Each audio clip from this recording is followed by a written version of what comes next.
మన విజయ్ దేవరకొండ రష్మి గారి మ్యారేజ్ అయితే జరగబోతుంది అనమాట. ఈ విషయం మనందరికీ తెలుసు. సో ఆల్రెడీ వాళ్ళు ఎంగేజ్మెంట్కి సంబంధించినటువంటి వీడియోస్, ఫొటోస్ ఏవి కూడా బయటికి రాదా. సో వాళ్ళ పెళ్లి వీడియో ఏదైతే ఉందో మేమే షూట్ చేసుకుంటాం, మేమే మా నెట్ఫ్లిక్స్లో అయితే పెట్టుకుంటాం. దానికి మీకు గాను 100 కోట్లు ఇస్తాం, మాకు పర్మిషన్ ఇవ్వండి అంటే వ్యక్తిగత అభిప్రాయాల వల్ల పర్సనల్ అనేటటువంటి ఒక లైఫ్ ఉంటుంది అనేటటువంటి ఉద్దేశంతో రష్మిక మందన విజయ్ దేవరకొండ ఆ నెట్ఫ్లిక్స్ అయితే ఆఫర్ రిజెక్ట్ చేశారనమాట.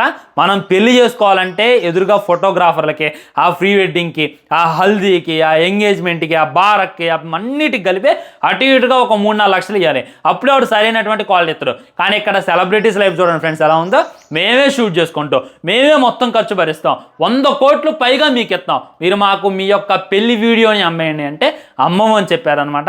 అదే సెలబ్రిటీ లైఫ్ అని చెప్పి మళ్ళీ గుర్తుపెట్టుకోవాలి. ఇలా చాలామంది సెలబ్రిటీస్కి అయితే ఆఫర్ వెళ్ళింది. ఉదాహరణకి మన శోభిత, నాగ చైతన్యది కూడా వేరే వాళ్ళు అడిగారనమాట. కానీ వాళ్ళైతే అమ్మము అని చెప్పేశారు. ఇప్పుడు చూసుకున్నట్లయితే మన విజయ్ దేవరకొండ, రష్మిక నెట్ఫ్లిక్స్ని అయితే తిరస్కరించారు. దీని మీద మీ కామెంట్ ఏంది? ఉత్తగానే 100 కోట్లు వీళ్ళు పోగొట్టుకున్నారంటారా, లేకపోతే అమ్మాల్సిందంటారా? అమ్మితే మనం కూడా చూసే వాళ్ళం కదా. దీని మీద మీ కామెంట్ కూడా తెలియజేయండి, చూద్దాం ఎంతమంది కరెక్ట్ చేస్తారో.